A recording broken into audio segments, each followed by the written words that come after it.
we went too far too fast, and I think we just bottled it. There's actually just sheer envy. Well, you've got a nice house, I'll have that. Why should you go on nice holidays? You might go to the ballot box or whatever and vote Conservative or Labour or whatever, but actually these people are always there.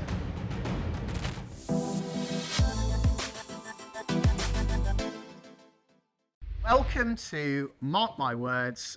I'm Mark Homer, here today with Kwasi Kwarteng. So Kwasi, it has been a very interesting journey for you. You're obviously the Chancellor of the Exchequer. Right. Obviously, sure. It wasn't for the longest period. You're very diplomatic. Wonderful, wonderful. What do you think went wrong with the economic strategy? So I think we went too far too fast. And I think the worst thing you can do when things start going wrong, and I've learned this personally, and I kind of had an inkling before, is when we started to panic. So what you mustn't do is to go charge in to something and then essentially bottle it. Panic.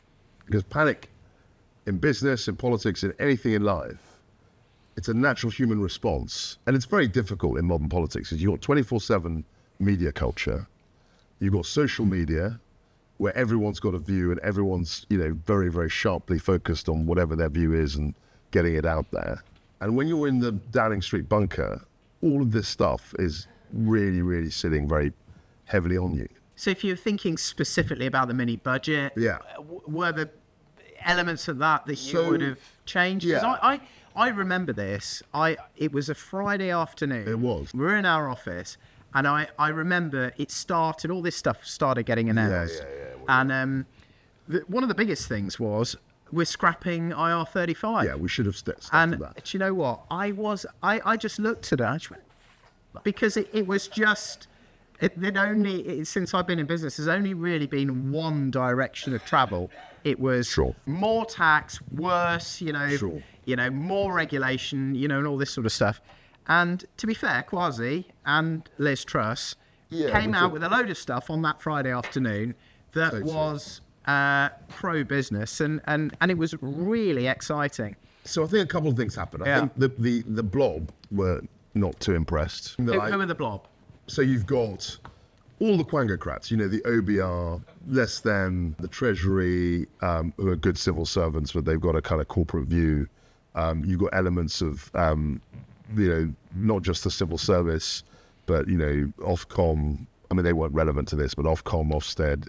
When I was Secretary of State for Business, there were 43 organisations that I was responsible for. You wouldn't believe, if you read the list of all these things. And you're in charge. And I was in charge, and at one point, I memorised all of them. I challenged the officials to say, do you know them all? And of course they didn't. And I memorised all of them over a weekend. And I was like, and you would be amazed how much the people who are heading these organisations are earning. I mean, some of the the National Nuclear Laboratories or whatever. Of course you haven't. No. But there's that's the blob. There's a whole, the Land Registry. All of these organisations are essentially government organisations, but they're called quasi-non-governmental because they're separate from the government. But they're not profit. They're the government. They're not profit-making business. And actually, over the last 25 years, you might go to the ballot box or whatever and vote Conservative or Labour or whatever. But actually, these people are always there. Do you think, was it Blair that expanded all these quangos and make agencies? And, that's right. Was it him that really exploded? I think his government were very, very focused on this. And actually, they were very clever because, look at the FCA, the Financial Conduct Authority. The head of that, Nick Ratty, great guy, but he was in Gordon Brown's private office in the Treasury. It's all very cozy, So you create these quangos, and then you people them with all your supporters, buddies, apparatchiks, whatever. And then when you lose power, guess what? They're still there. Yeah. In their jobs. So you're sort of pulling the strings. So, and it's a big problem, I think, that people aren't very conscious of. And that's when, we insiders like me, former insiders, talk about the blob. Because it's there, it's real. And they have a certain corporate view. Going back to the mini budget, the thing that I deeply regret was that we should have been tougher on spending. And ironically, I think the Prime Minister, Liz, didn't want to do that because we'd be unpopular. So I thought, if you're going to be unpopular, it might as well be we had an old expression in the old days, hung for a sheep is for a lamb, right? So you might as well run the gauntlet on spending, because actually people come into power not wanting to raise tax. They only raise tax because there's so much spending. And it's the spending that we've really got to control. But of course, spending is very, very controversial. If you see with welfare cuts or, something's got to give, union pay has to be reduced. And there's so many vested interests in keeping the public spending going. But of course, someone ultimately, many people in this room, I imagine, has to pay for it. We now have a special question from a young Freddie Homer, my son. Wow, this is going to be a challenge. Freddie, what's your question? How do we get Britain going again? How do we get Brilliant question. Britain growing again? So my view is always, and it still is my view, is that you're not, the public sector cannot drive growth, because essentially you're taxing the private sector to invest. And the more you tax the private sector, the less you're going to grow. So you've got to encourage people in this room, other people, to go out and start businesses and engage in commercial activity. Do you think some of them in the government think that you can create growth that way? Socialism thinks that. Yeah. But, so I've just written an article for one of the websites, and it's like, we've seen all of this in the 20th century. If socialism worked, Cuba, Zimbabwe, the Soviet Union, they would be paradises. I mean, they thought they were going to be paradises, but it just didn't work. They couldn't create the wealth. We've seen all of this before. You studied this stuff, didn't you? Yeah, completely. I mean, I'm an economic historian. I mean, it sounds geeky, but I like reading about, how societies get prosperous. Because my background is in West Africa, so it's very much part of the British Empire, was back in the day. So, if you were to think of specific policies and mechanisms, because, we are stuck in this doom loop, aren't we? I think we are. It's just been, more tax, less growth produces less tax, so you put the tax rate up again. That's right. And it's like a big vision. And How do we get out of You this? can't grow the economy. So what you have to do, at the same time, I think, where we didn't get it right with the mini budget is you can't just reduce taxes and then hope for the best. I think you've got to reduce spending as well. That's very tough, as I said. I went into the Treasury, and that year we spent £1 trillion. Okay, the national government, the government, spent £1 trillion. Where does that money come from if it's not the private sector? It's all from the private. It all comes from the private sector. So The private sector pays for the that's public right. sector. Generally, it does, but then Yeah. of course, public sector wages, they pay tax on their wages. But broadly, Okay. all right. Yeah. Okay. But the interesting thing about that £1 trillion, I mean, it's a nice round number. It's a very large number, and actually 5% of that is 50 billion. So I remember saying to the officials, look, we've got to be able to take 50 billion out of the spending. If I said to anyone in this room, you've got to reduce your... I know the feeling. Your- I mean, your- I say it to my wife all the time.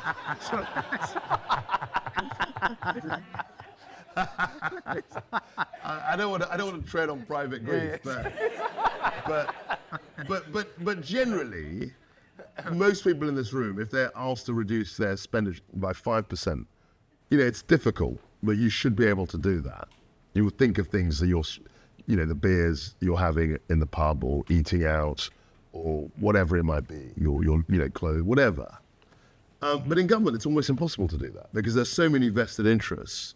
So if you try and take 50 billion out of the £1 trillion, which is 5%, it's very, very difficult politically. I mean, we've sort of seen it with Trump, haven't we, where he's signed his executive orders, and Elon Musk there with Doge, but I understand that a lot of it's already been reversed because some courts said that it should have gone through Congress and now it needs to. All of that. So there's all of that bureaucratic inertia. Yeah. And also you've got a situation where I think, again, like with me and Liz, they try to do things just at the same time. You've got to stage it. So the tariffs thing, he just literally slapped tariffs on every country that he could think of, all at the same time, and the market freaked out.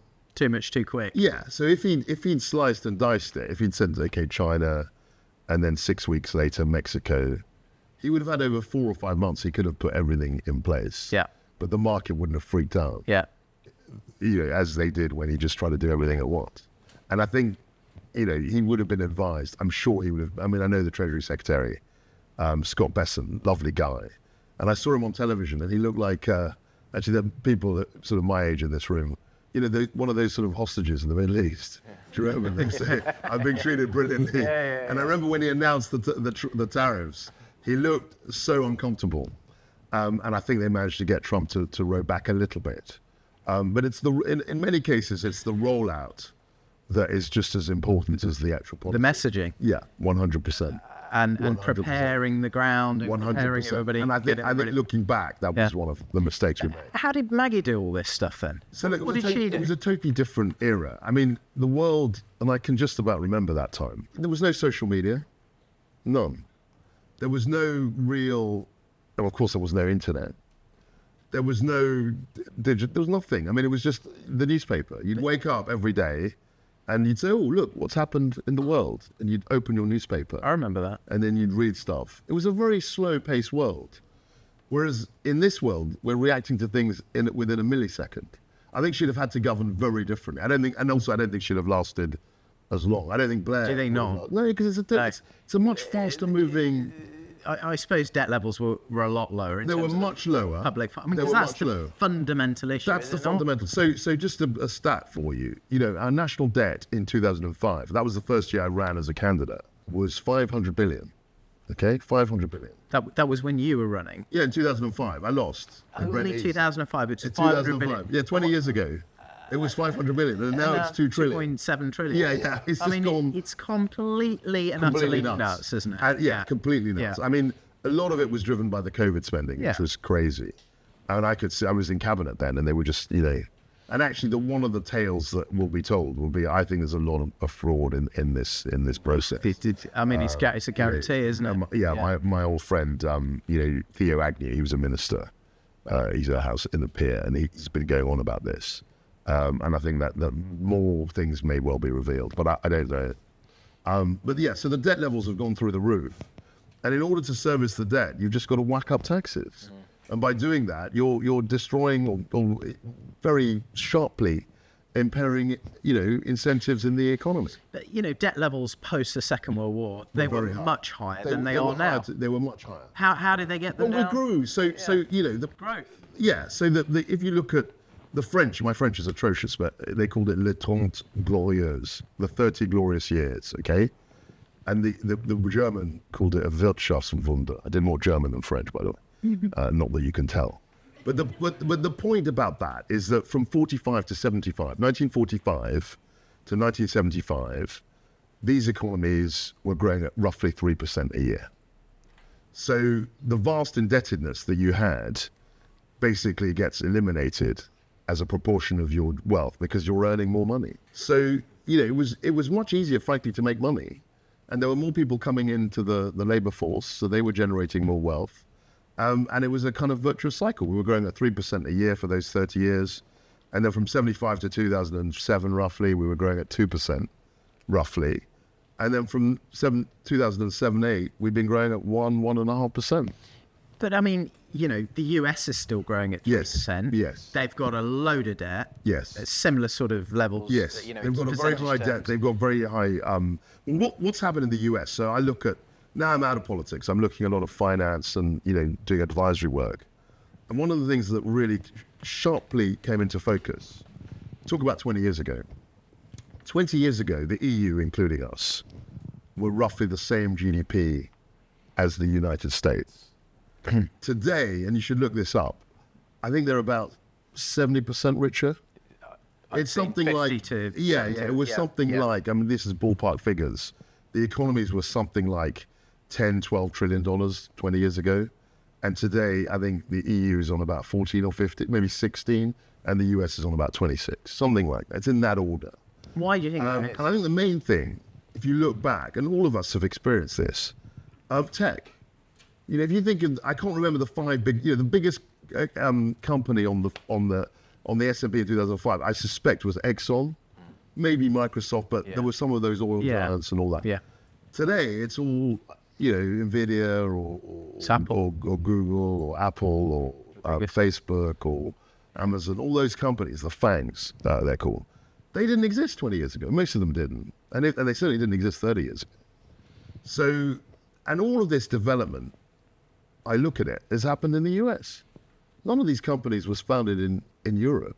And that's a big, big problem, because you've got lots and lots of wealth-generating companies that are concentrated in America in a specific sector. And for whatever reason, we struggle to replicate that. But, you know, surely that means we need to get on to the next industry, you Yes. know, and create all the incentives to want those industries to, or that industry to base themselves here. Maybe that's artificial. Yeah, but this is the madness. You know, Why do we not? Because what do I we mean, need to do? What do we not do? I mean, you look at things like corporation tax, you know, which I thought was crazy. You know, they went up to 25%. That was one of the good things. That was that. We said George we've got to stick- Osborne.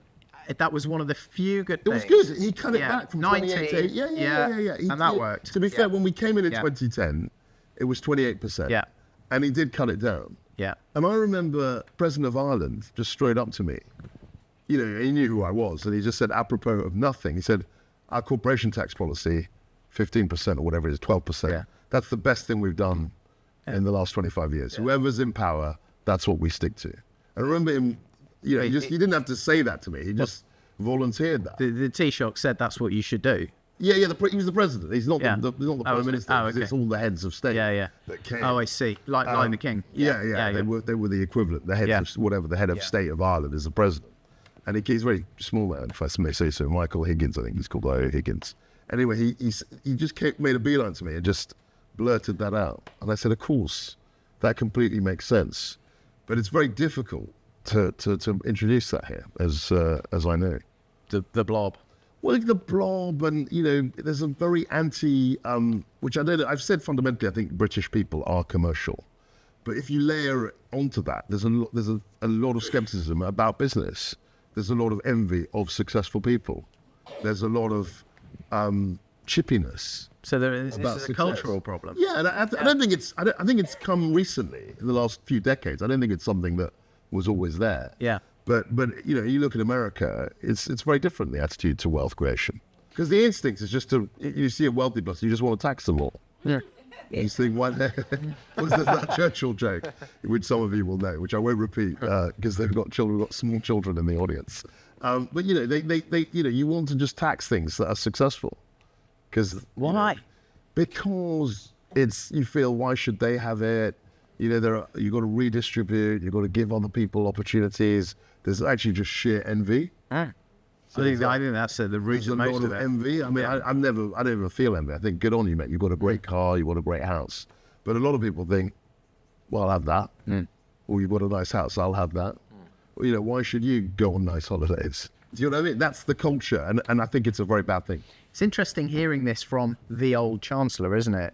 I mean, all this stuff, which, you know, some of it I've thought myself, sure, loads of, but, you know, Exactly what this is the reality from inside the it's the very halls of difficult power, to, you know? and that's the thing that you've got to. I mean, I don't know what will happen at the next election, but whoever the new government is, and I suspect it will be a new government, new colour in terms of politics, they're going to have to think about how you land some of these ideas, because that's the problem we had. Intellectually, we understood what the problem was. You've got to work with, it's all dynamic, so you've got to work with a whole bunch of people that don't necessarily share your views, and how you kind of get the machine to do what you want is much harder than just saying, okay, this is the answer, we'll just do that. So, net zero, it looks like it's sort of net zero madness. And it looks like now, in the last couple of days, Starmer's having to readjust. I think Blair's, you know, they found some report that he's released out of his, you know, this is all going to have to come to an end, isn't it? Or at least be massively modified. You know, our energy prices are the second highest in the world. They're nearly triple what they were. Who's higher? I don't even know. Apparently there is someone or somewhere that's higher. You know, this is killing our industry. You know, it's killing the population. So what do we contribute in percentage terms? 1%. 1% to world CO2. So what's going to happen with this? So look, this was, you know, everyone knows I was Chancellor, but very few people know I was Energy and Business Secretary for about 3 years before that. So this was something that I was thinking about every single day. And the net zero thing was, Theresa May passed that. That was the last thing she did when she was Prime Minister, was to pass and she said that was her legacy. She said to me, that's my legacy. So the minute Boris appointed me as Energy Minister, we had to deal with this net zero by 2050. And if that's in the law, you kind of have to follow the law. Statutory. Yeah, it was a very odd thing to pass when she did. And of course, at that time, we thought, well, we can maybe think about hydrogen, we can think about this, that, and the other. This was before COVID, by the way. Surely what she should have been was building nuclear power stations. Yeah, that's what we should have been. But it takes time. Yeah. But getting to my point, essentially two things happened that made net zero pretty much unattainable. One, the COVID pandemic. Because of why? Debt? We didn't have any public spending. Because if you're going to do the transition, you're going to have to spend money. Yeah. And we did all these wind farms, but we were subsidizing them. And I'm like, once the COVID pandemic's happened, your state spending goes from something like 850 billion to like 1.1 trillion. Okay. I mean, we burned 500 billion. Yeah, in about 18 months. I mean, it was nuts. It was nuts. So, half a trillion. So you've just done that, and then someone says, "Hey, I've got a hydrogen project. Yeah. Can you give me 20 billion pounds?" Yeah. And they say, "No, we can't. We don't have any money." Yeah. So there's that, and that's always adding costs. Yeah. And then the second thing that we realised was when Putin invaded Russia, and I was in cabinet at the time, I was energy minister. Gas prices went through the roof. They had gone through the roof in 2021. When he came in at the beginning of 2022, they'd gone through the roof, and we just suddenly thought, well, we need our own gas supplies. We need our own security of supply, here in Britain, in case some crazy person actually tries to cut us off. It's essential. Of course it is. So that was another thing. And then the bit of madness, and I've written about this, that we did, Rishi Sunak did when he was Chancellor, was he put in the windfall tax on the North Sea. And I'm thinking, this is one of your most productive sectors. And it's not like they're making apples and oranges where we have a choice whether we want to eat them or not. They're producing gas for this country, and you're taxing them at 75% or whatever it is. And of course, Labour, they had to outdo Sunak. So they put it up to 75%. And they shut all the loopholes. And I think this, people talk about the mini budget and all the stuff. I think historians will look back on this and say this is one of the dumbest things that any government in this country has done. We were only talking about this, and I remember when that line came out about why inflation was so high, and do you remember it was all Putin's fault? Nothing to do with supply chains being shut and all the QE and everything like. Were you in the room at the time? Yeah, I was in the government. But did you create any of those narratives, Kwasi? I've written about this. When you're in government, you blame everybody. They always blame anybody and everybody. They never say, actually, it was our policy. No. Because the press will jump on you, the opposition will jump on you. So you're always essentially denying sometimes what the truth is. I mean, I can see this now with the government. We're going to have very poor GDP figures growth, probably. When's that? At the end, in the autumn. Yeah. I think all the figures will be revised down. So then she's back to... Then it's more tax. Because the Labour MPs have had enough of spending cuts. They don't have any appetite for that. But and so you have to tax more. Yeah. And then when she actually raises the tax, she will blame Trump. Yeah. She will blame the global recession. She'll blame Putin. She'll blame everybody. Yeah. But the policies... Putin's top of the list, isn't it? Because it's so easy. He's the boogeyman. Putin and Trump. Yeah. It's their fault. No, yeah. It's their fault that we put 40 billion pounds of taxes last year on people. Nothing to do with public sector. Nothing to do. That 22 billion black hole. I mean, that was just a manufactured. But 10 billion of that was the train drivers. Exactly. And that was the first 6 weeks. Yeah. That was what was astonishing because they generally, if you're negotiating a wage round in the public sector, it can take months. It takes months. Yeah. But they essentially signed up to this within 3 or 4 weeks. I mean, I can't remember. It was weeks. It was a matter of weeks. And they said, you're going to get all of this. And now they're back for more. What a surprise. Yeah. I said that at the time. Yeah. But then that's the problem because if you don't get any growth, you have to put up taxes to fit the wage bill. And that's basically what's happening. Yeah. But as you say, it is a doom loop. So, on to Nigel Farage. Yeah, interesting. He's sort of pushing the narrative, isn't he? In terms of Starmer, net zero, people on boats. You know, Labour's sort of, they're kind of pretending to jump on this stuff, aren't they? But it's not really in their DNA, is it? Again, I always say about Nigel, because we're in Ireland, we think in insular terms. But and people talk about Kemi, they say, oh, Kemi's not the right person. What Kemi is facing, to be fair to her, is something that's happened right across the Western world. You know, the last 20 years, 10, 15 years, you know, you've had Trump in the US win twice. You've had Marine Le Pen is on they'll try and shut her down, but her party could well win. They're going to send her to prison? I think they might do. Yeah, it's so blatant. That's the French blob, It's so blatant. It's so the French blatant. It's so crazy. blob. And every MEP was doing exactly the same thing. Yeah. Anyway, so that's her. You've got, you know, Meloni in Italy. So you've had, you know, traditional centre-right parties essentially being outflanked by what are called populist parties. And their anger, people's anger is, you know, you've got unrestrained or mass immigration, frankly, you've got low growth, and you've got this kind of woke culture, which is, I think, receding. But those three elements, I think, have really driven a change on the right. And when she puts taxes up again in the autumn, surely the population are going to get pushed even more. Well, lots of the population towards the likes of Farage, and so it's going to create more anger, is it not? So there's a school of thought, and I think the British people are probably split 50-50 on this. Yeah, they always say, some people will say, oh, well, we need to pay more tax so that we get better services. My problem with that is that you pay more tax, but the services are worse. They just get worse. So you think, okay, if you're going to pay more in, then we're going to get better outputs. But it just goes into wage increase. It's just a bonfire, isn't it? It just goes into wage increases. Big bonfire. There's no operational improvement. And you just see things stagnate or get worse, even though you're paying more. So, you know, the Conservatives have had a tough time. Very. You know, Kemi's had a really tough time. Have they lost their way on the economy? And can they fix it? Is there a way through this? Or are they in terminal decline now? So I think about this a lot. I think, frankly, the Conservatives didn't differentiate themselves enough from Labour.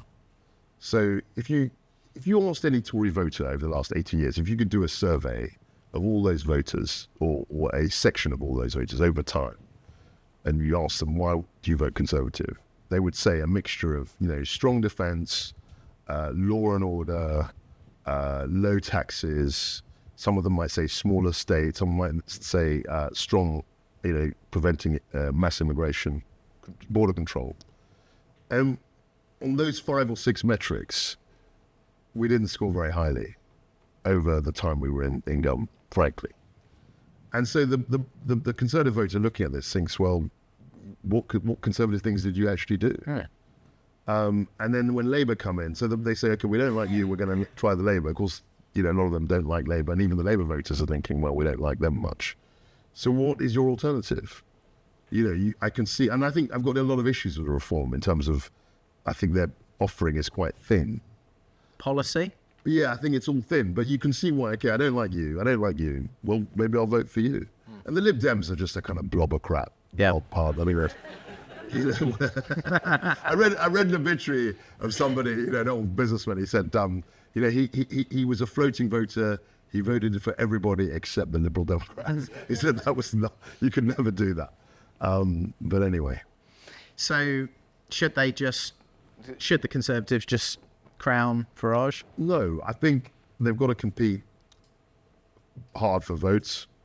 I think the strength of the party is probably sort of south of here, but I think Peterborough, we could win Peterborough. I was following the mayoral election here, and I think Paul Bristow is going to win on Thursday.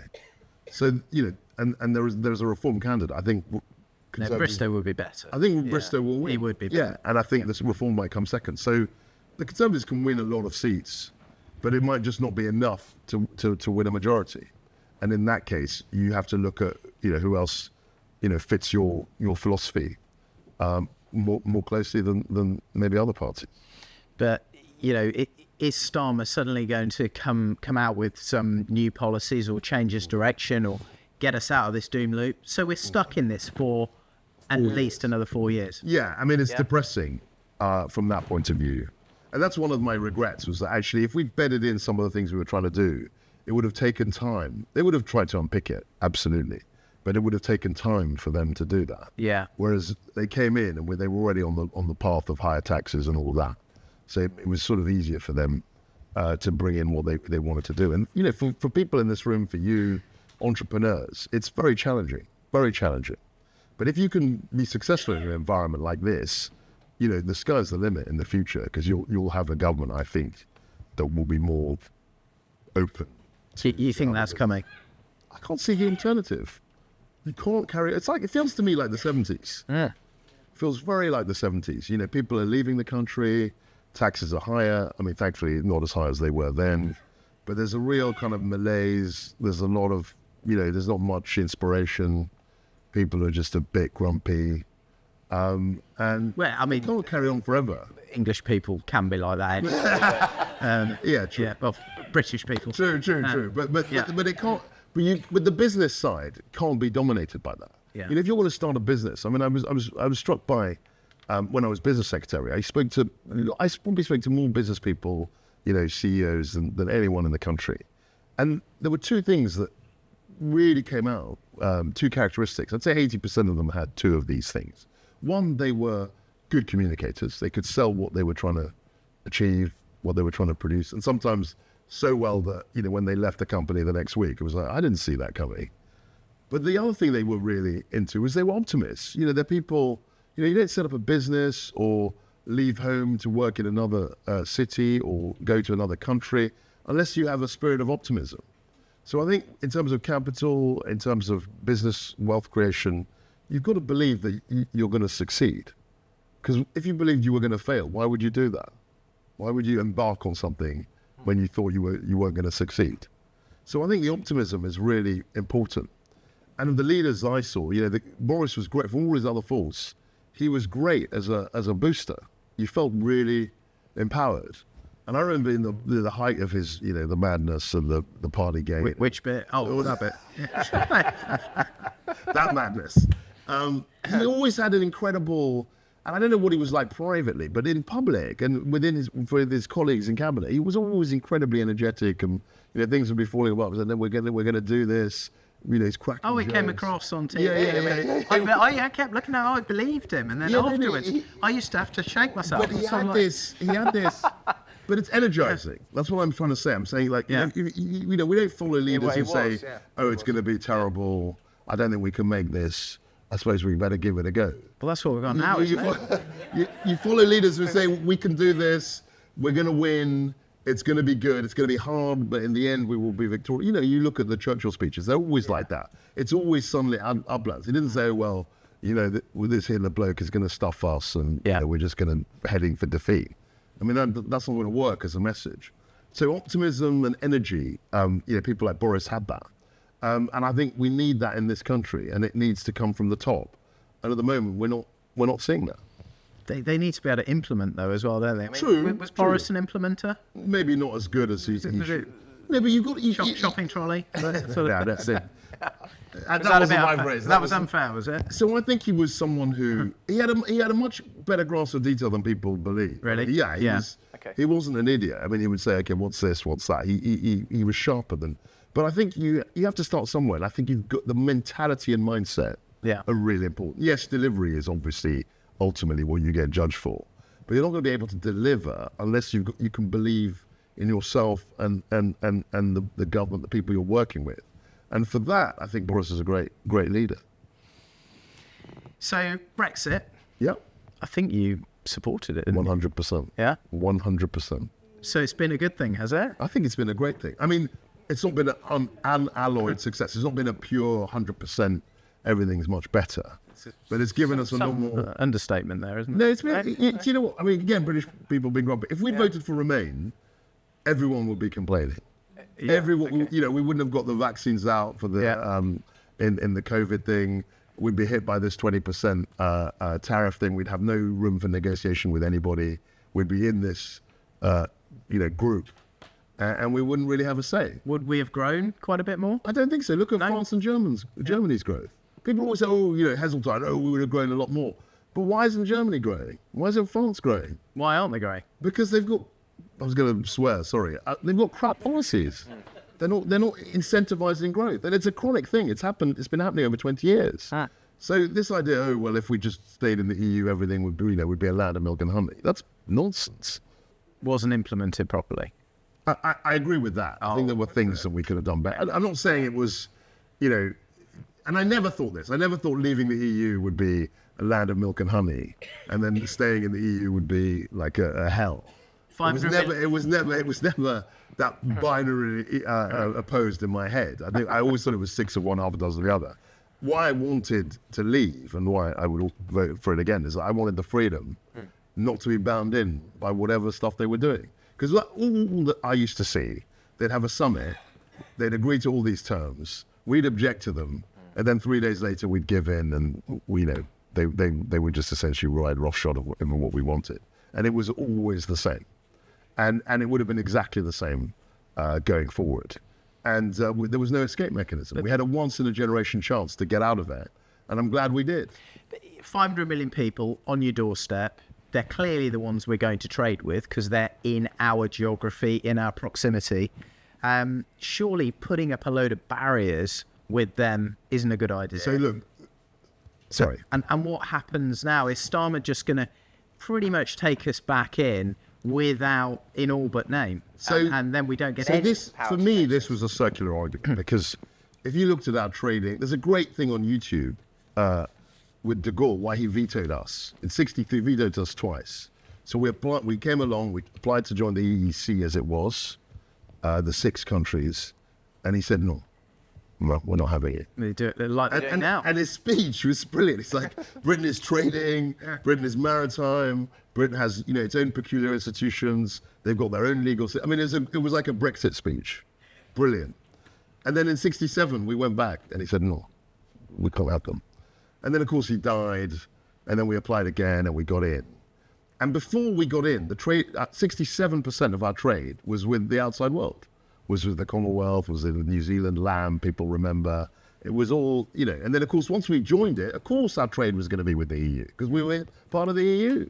And so when we come out, it was, but 50% of the trade. Yeah, of course it is, because we were 15 years, we were in this thing. And I think that coming out, and you've seen this with the trade tariff deal with Trump, we can negotiate our own deals. You say, okay, I'm going to put a 20% tariff on the EU, because that's what they do to us, by the way. But with Britain, I might do a 10%. So you think give it time? Look, I think we've got more flexibility. We can do stupid things to ourselves. Oh, I mean, yeah. It's we're like, good at that. It's like any kid growing up. At some point you've got to become an adult, but being an adult means you can make dumb choices. Yeah. So that freedom is compensated by a chance that you can screw things up. But I'd much rather be an adult than a child. I mean, wouldn't you? If you put it in those terms. Yeah. Okay, who would like to ask Kwasi some questions? Hello. Hi. Very nice to meet you. First, I want to say I don't agree with Brexit. Okay. You heard my boo. Me too. Actually, I agree on all the other stuff except for I Brexit. think the country has recovered from it. And there's so many things, but that's... yeah. I mean, anyway, let's see. Yeah. It's water down the bridge. Okay. But my question is base rate and interest rates. Interesting. What is your view on it? So this is a very interesting fundamental question. So there are two forces at play. I mean, one, there was the galloping inflation, and the bank really dropped the ball on this. And the mini budget was a convenient excuse for them to sort of blame the government for what had been a failure. They totally failed to realise that inflation was going to be as high as it was. So interest rates were going to have to go up to kill the inflation.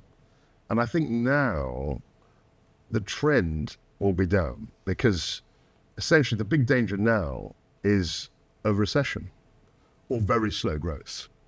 One of the two. So you're looking at a growth rate, maybe 0.5, I think the IMF is saying for the UK this year. It's atrocious. Maybe 1% if you're lucky, but it could be worse.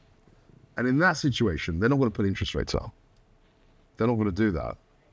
So I think it's either going to be the same or somewhat lower, but they can't lower them so fast that inflation rears its head again. But you're looking at an economy that's very vulnerable. that's it was a bit weak. There's not much underlying demand. So that would lead, I think, to a cheaper money policy. And I think that's kind of where America are. And Trump has openly said he wants lower interest rates. So I think it's a slow, slightly downward trend. Well, you just sack the chairman of the Fed if you don't like interest rates. Get a new one. Which I can see that. Is that what, would you have done that, Kwasi? I like Jerome Powell. Get rid of the governor of the Bank of England if you didn't like We'd interest already got rid of the first Treasury, the Tom Scholar. Yeah. We could. That's what they used to do, wasn't it? The politicians basically used to set the interest Yeah, they used to set the interest. I mean, I remember that. Yeah. And that wasn't 100 years ago. It was like 25 years I remember that. Yeah, and it was the elections coming. The Ken and Eddie show. Yeah. And with all of that nonsense stopped 25 years ago. To be fair, that was Blair and Brown. That was Brown. That was, I mean, the first thing he did, and I think that was probably quite a good, Someone would, hi. Well, lots of what you said today I completely seems really sensible. So, the mini budget, why didn't you foresee that such sweeping changes would bring such instability? Well, I mean, it's easy to say with hindsight. I mean, I think the fundamental problem, we did two things. We cut out the ABR, which was wrong, and we didn't do spending reductions. Three things, and it all happened too quickly. You must have sort of talked.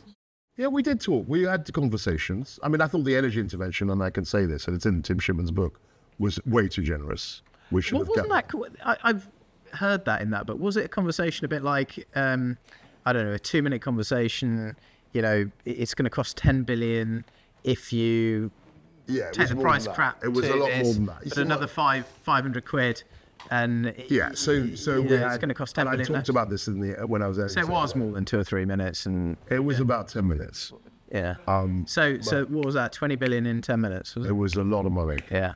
And also, it was called. And that was did Liz say go big or go home? Was it that? Or something like that? we have internal discussions about all these things, but I think we came on the wrong side of some of them. And also, actually, it was the panic. That's what I hated. I hated the panic. When the proverbial hits the fan, you can't panic.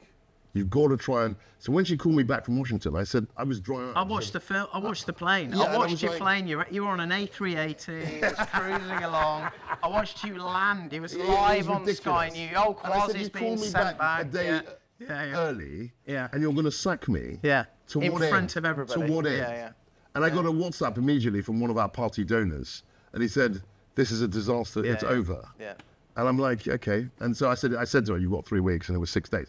But look, we can rehearse all of that. And why didn't this happen? And why didn't that happen? And why didn't this happen? And I think you're right. I think some of the things we didn't know about. So what broke the back of that government actually was the LDIs, the fact that these pension funds, You didn't know about those, did you? Nobody knew about. Yeah. That. And that was the straw that broke the camel's back. But some of the other stuff you were doing. But intellectually, I think you've got to be tough on spending. You can't just think that tax cuts are gonna carry the day. Liz really railed against the blob as well, didn't she? Yeah, she did. Not going along, not consulting the OBR. That was a big mistake. I mean, they got the power to. Yeah, so there was all of that. Almost, they've got the power to kill you. There was all of that. So I think it's a classic, and you learn this at primary school. It's a classic tortoise and hare situation. The fable, whatever. The tortoise wins, right? It's not the hare that wins. And what that's saying is Slow and silly wins the race. slow and steady. I don't know who taught you. I was in a primary school in Indonesia, Yeah, so so they it's got a it little like- bit different there. Pidgin English. I think something got lost in translation. Yeah. Okay. Hi, at the back. Thank you so much. I think I agree and I concur with your assessment on some extent on Boris. And I think we're better with that than that drive the current crop of leadership. And with the current spiral of things in terms of interest is going up and things getting pleased.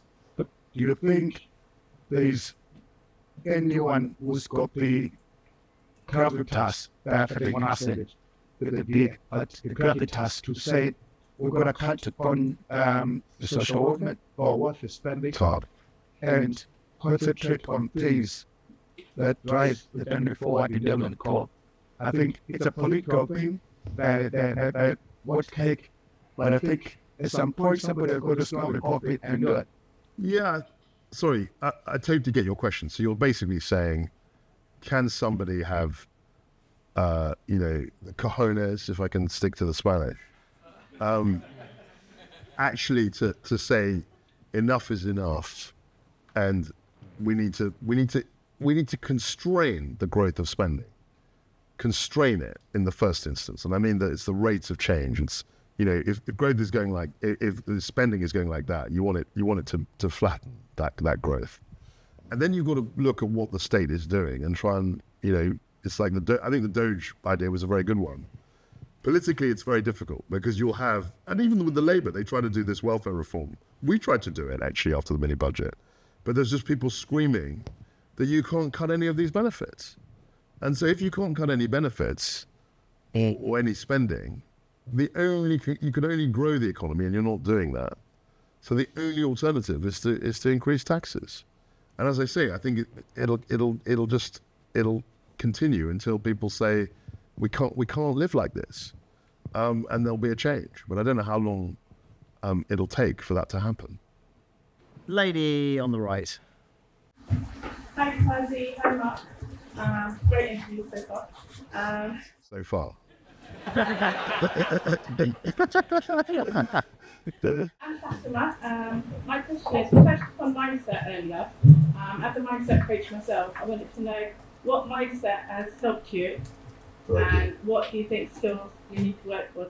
So I think I'm naturally a very optimistic person. I think most people in politics have to be, because the odds are always stacked against you in politics. I mean, even just trying to become an MP, there are hundreds of people who want to become an MP. And you've got to keep wanting to do that. You've got to keep pushing yourself forward.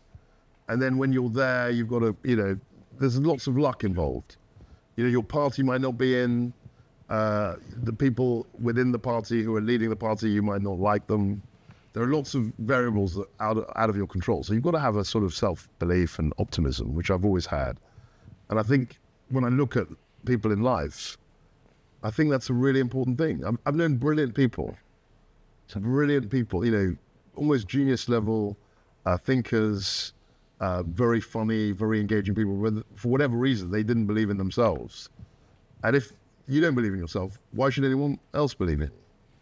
So I think mindset is really important. And I think what you're doing is fantastic, because we need to educate kids about that. I think a lot of the reasons why people in America are successful is to do with this. And I think, that kind of mental health, psychology. In sports, they get this. If you look at any successful sportsman, they always talk about the mental approach. Tiger Woods, Roger Federer, all these people, champions. But in the general population, we don't think of that as a thing. But it's really important, and I'm delighted that I assume that's what you're fostering in your work. Last question. Building on your optimism, what, if anything, can you tell us about your finance and advisory work? So I've got a number of roles, and they're split in two. So they're what I call income plays, where they're fairly established businesses, and I get retainers and give them advice on that. And then there are things what I call equity plays, which are startups, which are people that probably don't have that much liquidity, but I might have a small stake. I'm talking about 1%, 1.5%, maybe 2% at most in a business that I can really believe in. What sort of businesses are they? So, the best business, I think, it's a platform which buys distressed e-commerce businesses in the kind of health and beauty space. And it's a great business because a lot of founders in this space, they're not motivated by making money. It's a lifestyle thing. So, I see him every 2 weeks, the founder, and he's a friend of mine. And I said, so what are you looking at now? Because there's this company, he's of Chinese background. I said, this company. I said, what is it? He said, the company raised $11 million. And I said, so what happened to the $11 million? Oh, they spent it all. They're bust. And I said, so how much are we going to pick it up for? Maybe, what's the revenue? Well, maybe $1 million. And how much are we going to pay for it? Maybe 60,000, 100,000. So they're picking up these, and it's very interesting because what I like about the business is that you can scale it up. There are lots and lots of these e-commerce businesses, and they're brands. They're people who built up brands. They built up a lifestyle, but they've been very badly run, these companies. And obviously I was in politics for 14 years. But before that, I was in a kind of mega bank, big bank environment. But coming out of all of that, I'm amazed at a lot of companies are very badly run. There's so much value, the people who have funds, acquiring businesses, because the economics textbooks say that people set up businesses to make money, but you'd be amazed how often that isn't the case.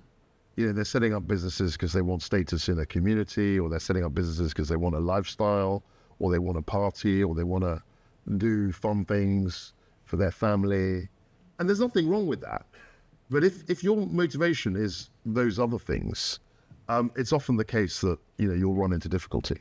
And that's where I think, and this is capitalism. I mean, people who run businesses badly will be bought out, or should be bought out by people who can run them better. And that the system should work like that. So I'm very interested, coming out of politics, I'm looking at a whole range of things that are fascinating. How was that? Interesting?